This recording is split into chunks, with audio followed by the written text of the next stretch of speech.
And how is everybody today? I hope you're all going well.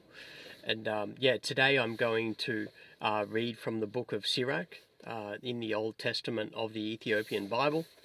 I'm going to read from chapter 21 through to and including chapter 23. Chapter 21. My son, hast thou sinned? Do so no more, but ask pardon for thy former sins. Flee from sin as if from the face of a serpent, for if thou comest too near it, it will bite thee. The teeth thereof are as the teeth of a lion, slaying the souls of men. All iniquity is as a two-edged sword, the wounds whereof cannot be healed. To terrify and do wrong will waste riches. Thus the house of proud men shall be made desolate. A prayer out of a poor man's mouth reacheth to the ears of God, and his judgment cometh speedily. He that hateth to be reproved is in the way of sinners, but he that feareth the Lord will repent from his heart. An eloquent man is known far and near, but a man of understanding knoweth when he slippeth. He that buildeth his house with other men's money is like one that gathereth himself stones for the tomb of his burial. The congregation of the wicked is like tow wrapped together, and the end of them is a flame of fire to destroy them. The way of sinners is made plain with stones, but at the end thereof is the pit of hell. He that keepeth the law of the Lord getteth the understanding thereof, and the perfection of the fear of the Lord is wisdom. He that is not wise will not be taught, but there is a wisdom which multiplieth bitterness.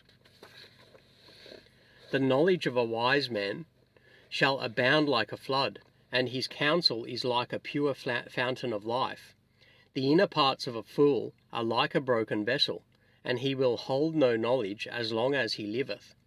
If a skilful man hear a wise word, he will commend it, and add unto it. But as soon as one of no understanding heareth it, it displeaseth him, and he casteth it behind his back. The talking of a fool is like a burden in the way, but grace shall be found in the lips of the wise. They inquire at the mouth of the wise man in the congregation, and they shall ponder his words in their heart. As is a house that is destroyed, so is wisdom to a fool, and the knowledge of the unwise is as talk without sense.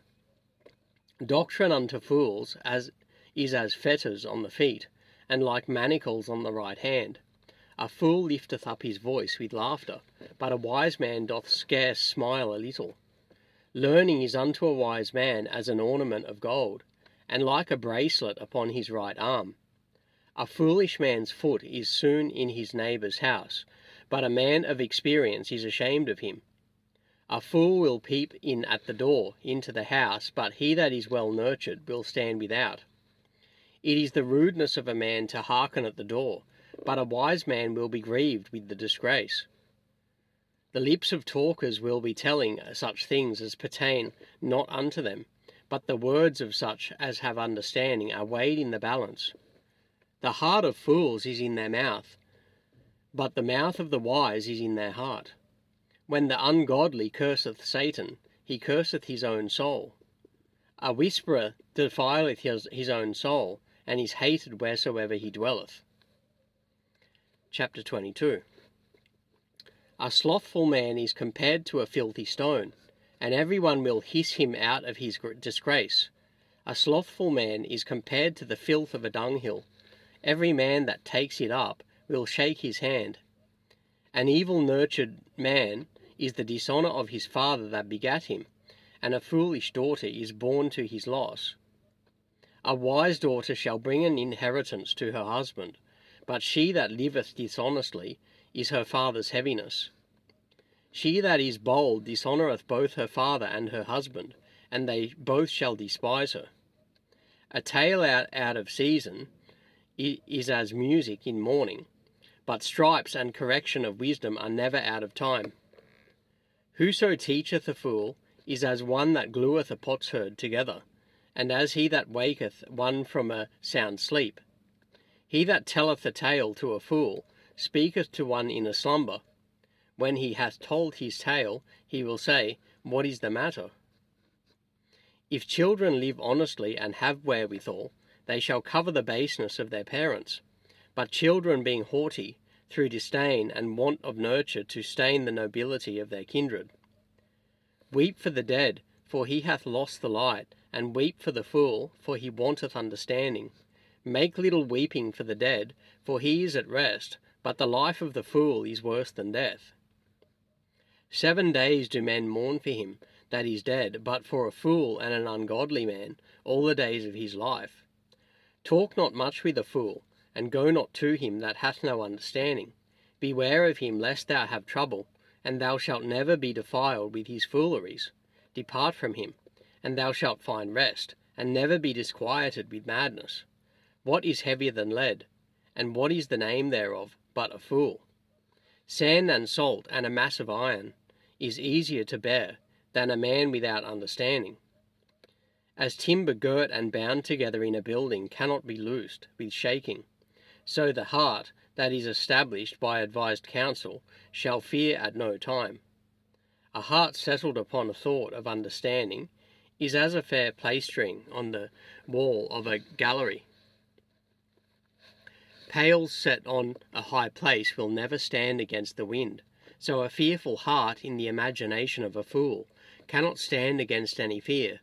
He that pricketh the eye will make tears to fall, and he that pricketh the heart maketh it to show her knowledge. Whoso casteth a stone at the birds frayeth them away, and he that upbraideth his friend breaketh friendship. Though thou drewest a sword at thy friend, yet despair not, for there may be a returning to favour. If thou hast opened thy mouth against thy friend, fear not, for there may be reconciliation, except for upbraiding or pride or disclosing of secrets or a treacherous word, for these things every friend will depart. Be faithful to thy neighbour in his poverty, that thou mayest rejoice in his prosperity. Abide steadfast unto him in the time of his trouble, that thou mayest be heir with him in his heritage. For a mean estate is not always to be condemned, nor the rich that is foolish to be had in admiration. As the vapour and smoke of a furnace goeth before the fire, so reviling before blood. I will not be ashamed to defend a friend, neither will I hide myself from him. And if any evil happen unto me by him, every one that heareth it will beware of him, who shall set a watch before my mouth, and a seal of wisdom upon my lips, that I fall not suddenly by them, and that my tongue destroy me not. Chapter 23. O Lord, Father and Governor of all my life, leave me not to their counsels, and let me not fall by them. Who will set scourges over my thoughts, and the discipline of wisdom over mine heart, that they spare me not for mine ignorances, and it pass not by my sins, lest mine ignorances increase, and my sins abound to my destruction, and I fall before mine adversaries, and mine enemy rejoice over me, whose hope is far from thy mercy. O Lord, Father and God of my life, give me not a proud look, but turn away from thy servants always a haughty mind. Turn away from me vain hopes and concupiscence, and thou shalt hold him up that is desirous always to serve thee. Let not the greediness of the belly nor lust of the flesh take hold of me, and give not over me thy servant unto an impudent mind. Hear, O ye children, the discipline of the mouth. He that keepeth it shall never be taken in his lips. The sinner shall be left in his foolishness. Both the evil speaker and the proud shall fall thereby. Accustom not thy mouth to swearing, neither use thyself to the naming of the Holy One. For as a servant that is continually beaten shall not be without a blue mark, so he that sweareth and nameth God continually shall not be faultless. Shall not be faultless. A man that useth much swearing shall be filled with iniquity, and the plague shall never depart from his house.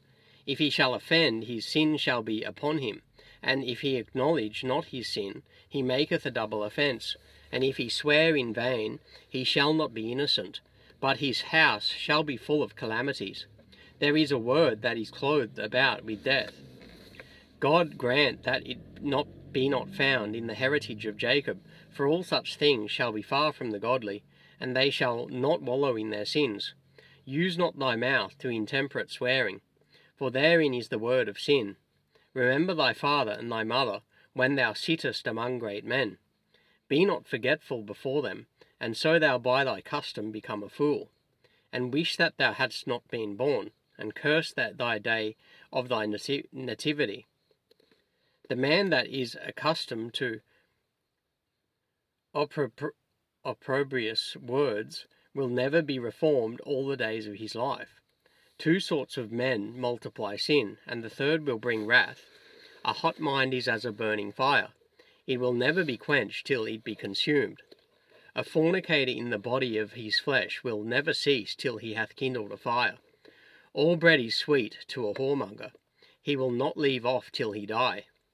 A man that breaketh wedlock, saying thus in his heart, Who seeth me? I am compassed about with darkness. The walls cover me, and nobody seeth me. What need I to fear? The Most High will not remember my sins.